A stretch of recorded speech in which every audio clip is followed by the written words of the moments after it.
Hello दोस्तों, मैं संदीप आप सबका अपने YouTube चैनल ज्ञान आरबीएल में स्वागत करता हूं।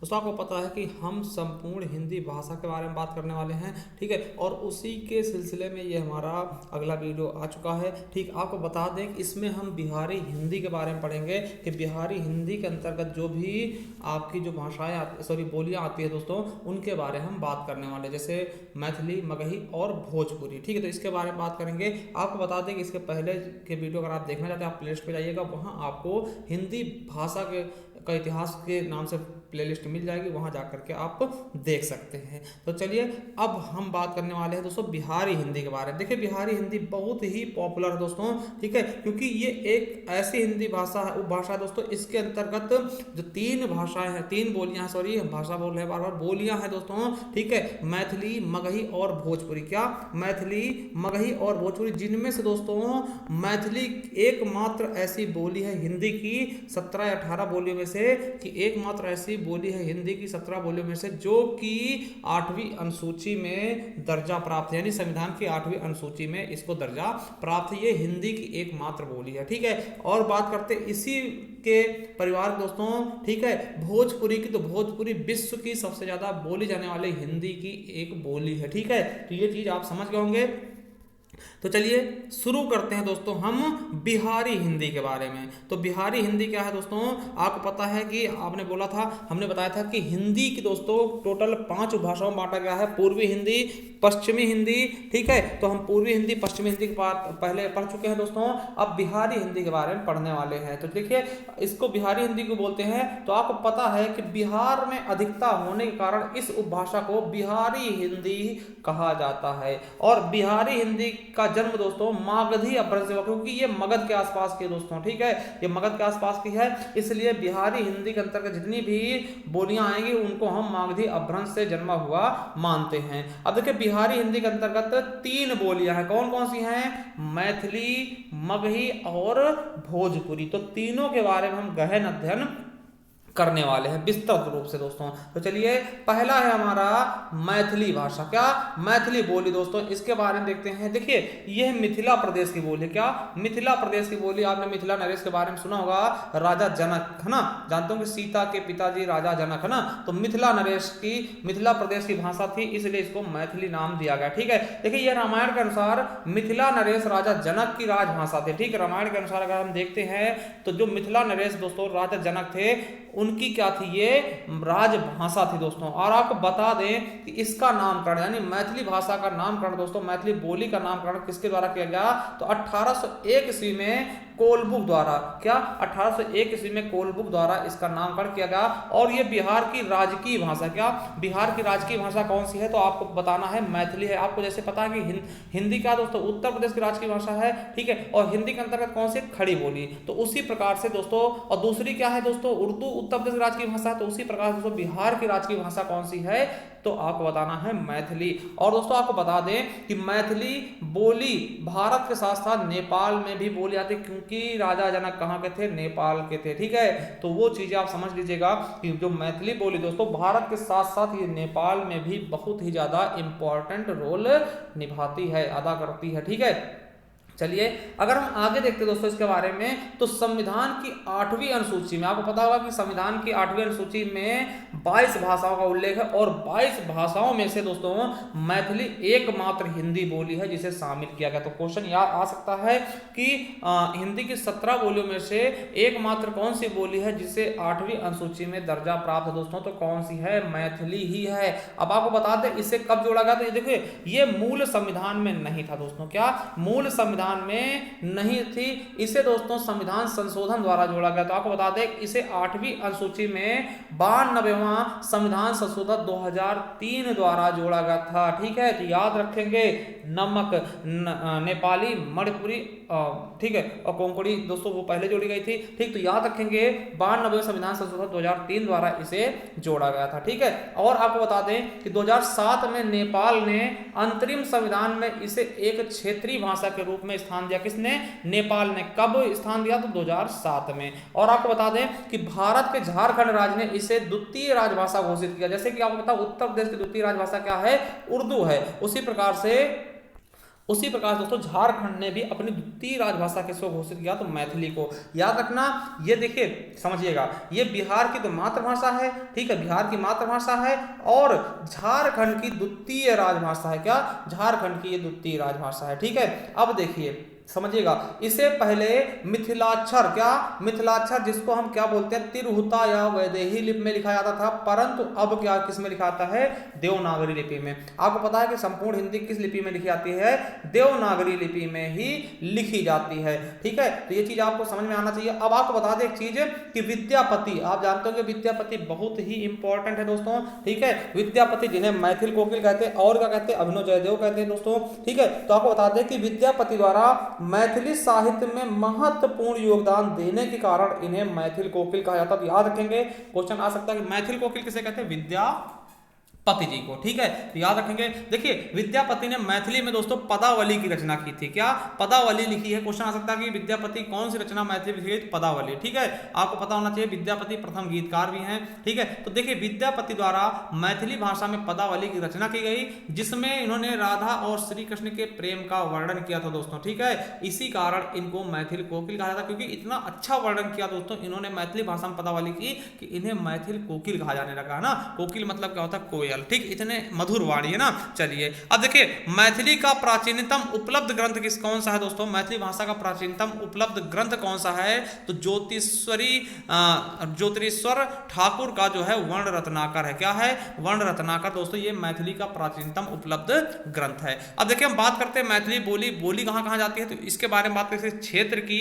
तो आपको बता दें, अगर देखिए कहाँ कहाँ, तो बिहार के दरभंगा हो गया, मधुबनी, सीतामढ़ी, समस्तीपुर, मुंगेर, मुजफ्फरपुर, बेगूसराय जहां से कन्हैया कुमार खड़ा था ना, आपको पता होगा, पूर्णिया दोस्तों, कटिहार हो गया, किशनगंज, भागलपुर, मधेपुरा, अररिया, वैशाली, रांची, बोकारो, जमशेदपुर, धनबाद और देवघर। देखिए झारखंड के है ये सब, ना। तो आपको पता होना चाहिए झारखंड में भी है और आपका बिहार में और नेपाल में भी बोला था। तो नेपाल में कहाँ कहाँ बोला था, तो उसके बारे में बता दें आपको। तो धनुषा हो गया, सिराहा हो गया, सुनसरी हो गया, मोहतरी हो गया, मोरंग, तौटहट और सरलाही और सप्तरी में बोला जाता है। क्या, मैथिली बोली दोस्तों, ठीक है। बहुत ही इंपॉर्टेंट बोली है, तो याद रख लेंगे मैथिली के बारे में, ठीक है। चलिए अब देखते हैं मैथिली के प्रमुख कवि कौन कौन से हैं। तो आपको पता होना चाहिए कि विद्यापति जिन्हें मैथिल कोकिल कहते हैं, और चंदा झा हो गए, मनबोध हो गए, और पंडित सीताराम झा और गोविंद दास दोस्तों। अब देखिए मैथिली बोली में दोस्तों लड़का को क्या बोलते हैं, लड़िका बोलते हैं। क्या, लड़िका, छोटा का छोटका। देखिए हमको हमरी और उनका ओकरा, उनका क्या बोलते हैं, ओकरा लड़का, ओकरा छोटका लड़का, है ना। ओकरा छोटका लड़का मतलब उनका छोटा लड़का, क्या बोलेंगे, ओकरा छोटका लड़का, ठीक है। होना का भैले बोलते, कहें भैले हो गया, मतलब हो गया का भैले, ठीक है। तो ये चीजें क्या है, मैथिली भाषा में बोली जाती है, बहुत ही अच्छी लैंग्वेज है, ठीक है। चलिए अब देखते हैं दोस्तों बिहारी हिंदी की दूसरी बोली, क्या, मगही दोस्तों। क्या, मगही। आपको पता है कि ये सभी के सभी किस अपभ्रंश से निकले, तो मगध अपभ्रंश, ये मगध है ना, तो ये मगधी अपभ्रंश से निकले हैं। तो देखिए इसका विकास मगध शब्द से हुआ, जो मगही है दोस्तों, इसका विकास किससे हुआ, मगध शब्द से, ठीक है। अब देखिए इसको कैथी व नागरी लिपि में लिखा जाता है, ठीक है, कैथी व नागरी लिपि में लिखा जाता है। इसका केंद्र की अगर हम बात करते हैं तो पटना है। क्या, मूल केंद्र क्या है, पटना। क्वेश्चन पूछा जाएगा कि बिहार की राजधानी में किस बोली का बोलबाला है, तो मगही का है, ठीक है। तो इस तरीके से भी क्वेश्चन बनते हैं, जिनको आप पहचानिए, ठीक है, किस प्रकार से उनको आप सही तरीके से कर सकते हैं, ठीक है। तो चलिए अब देखिए इसके केंद्र की अगर हम बात करते हैं दोस्तों, केंद्र कौन सा होगा, तो पटना हो जाएगा। क्या हो जाएगा, केंद्र पटना हो जाएगा, ठीक है। अब देखिए क्षेत्र कहाँ कहाँ बोला जाएगा, तो जैसे गया हो गया, बहुत ही प्रसिद्ध क्षेत्र दोस्तों, गया बौद्ध के इतिहास से, है ना। तो पटना हो गया, राजधानी है पलामू, मुंगेर, देखिए मुंगेर है, मुंगेर नहीं होगा, मुंगेर है, सही कर लेना।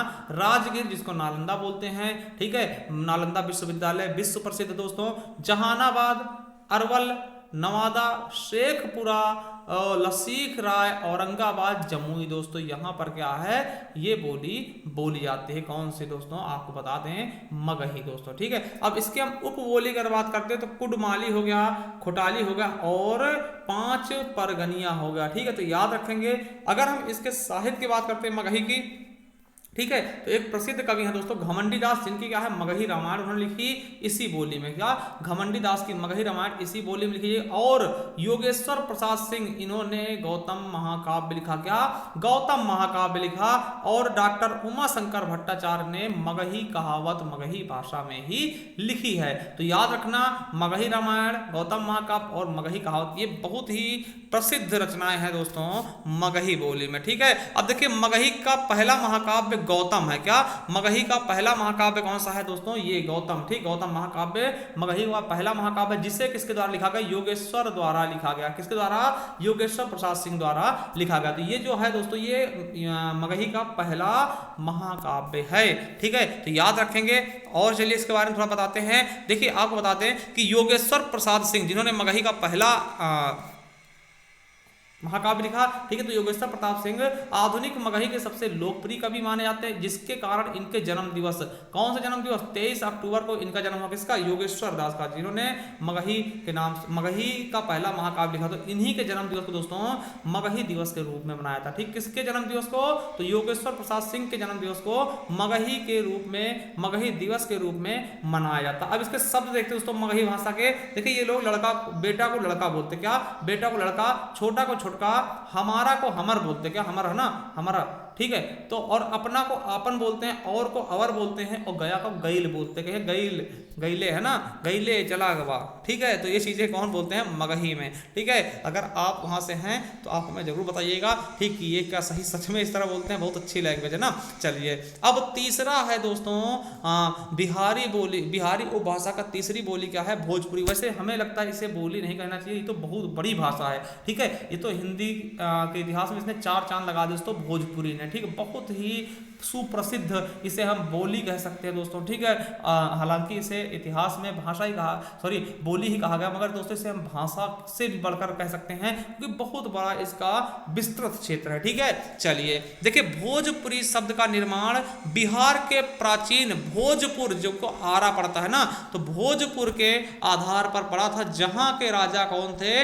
राजा भोज। आपने सुना होगा कहां राजा भोज कहां गंगू तेली, वही वाले राजा भोज ने इस जिले का नामकरण करा था। यानी जो भोजपुर है दोस्तों बिहार में, उसके नाम से ही मिलता जुलता ये भोजपुरी शब्द का उत्पत्ति हो गया। ठीक है, अब देखिए अगर बात करते हैं भोजपुरी शब्द का सर्वप्रथम प्रयोग किसने किया, तो अंग्रेज विद्वान, क्या नाम था? रेमंड। क्या? रेमंड ने दोस्तों, आपको पता होगा रेमंड के कपड़े आते हैं ना, तो रेमंड एक कंपनी है, तो उसी से याद रख लेना कि भैया भोजपुरी जो थे वो रेमंड ही थे। ठीक है, तो याद रखेंगे कि भोजपुरी शब्द का सर्वप्रथम प्रयोग किसने किया? अंग्रेज विद्वान रेमंड द्वारा।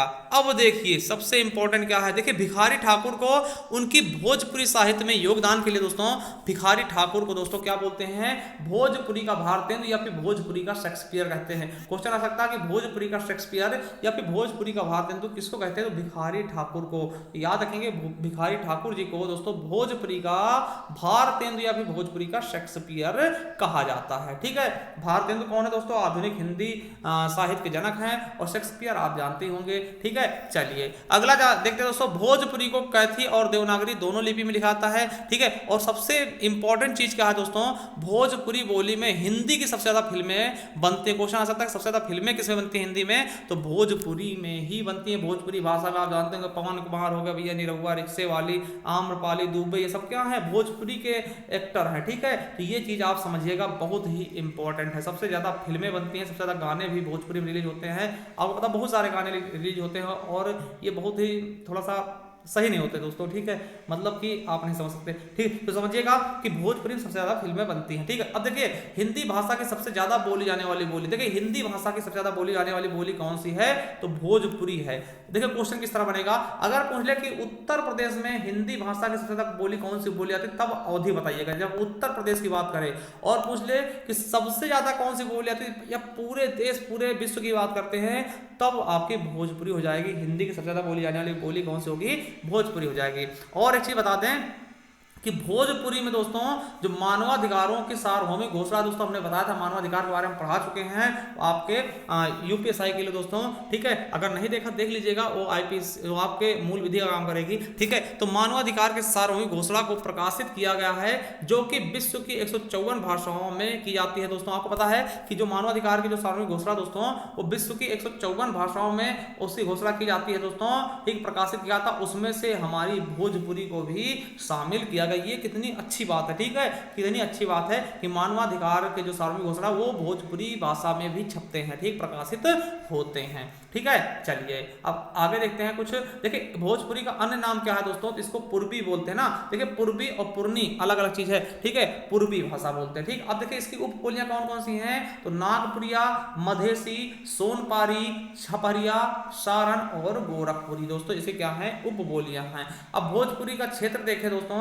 तो देखिए अगर हम बिहार की बात करते हैं तो बिहार में कहां कहां भोजपुरी बोली जाती है, तो बक्सर हो गया, बक्सर का आप जानते होंगे युद्ध, सारण हो गया, सिवान हो गया, गोपालगंज, चंपारण दोस्तों महात्मा गांधी से संबंधित है, ठीक है, वैशाली, भोजपुर, रोहतास और बक्सर दोस्तों, ठीक, बक्सर हम पहले बता चुके हैं तो याद रखेंगे। अब देखिए अगर उत्तर प्रदेश से बात कर ले तो क्वेश्चन पूछा था दोस्तों, बलिया हो गया, सबसे पूर्वी जिला है उत्तर प्रदेश का बलिया, ठीक है, वाराणसी इंपॉर्टेंट, चंदौली जिसे धान का कटोरा कहते हैं, गोरखपुर उत्तर प्रदेश का है और सबसे ज्यादा वर्षा वाला जिला है गोरखपुर उत्तर प्रदेश का दोस्तों, ठीक है, महाराजगंज, गाजीपुर दोस्तों आपको पता है लॉर्ड कॉर्नवालिस का मकबरा भी है यहाँ पर, और यहाँ पर अफीम की फैक्ट्री भी, ठीक है। तो मिर्जापुर दोस्तों और मऊ में क्या है आपका भोजपुरी बोली जाती है उत्तर प्रदेश में। अब अगर झारखंड की बात कर लें तो झारखंड में भोजपुरी बोली जाती है, जैसे पलामू हो गया, गढ़वा हो गया, ठीक है। और विदेश में अगर बात कर ले कहां कहां भोजपुरी बोली जाती है, तो नेपाल हो गया, सूरीनाम हो गया, त्रिनाद हो गया दोस्तों, टोबैगो हो गया, फिजी हो गया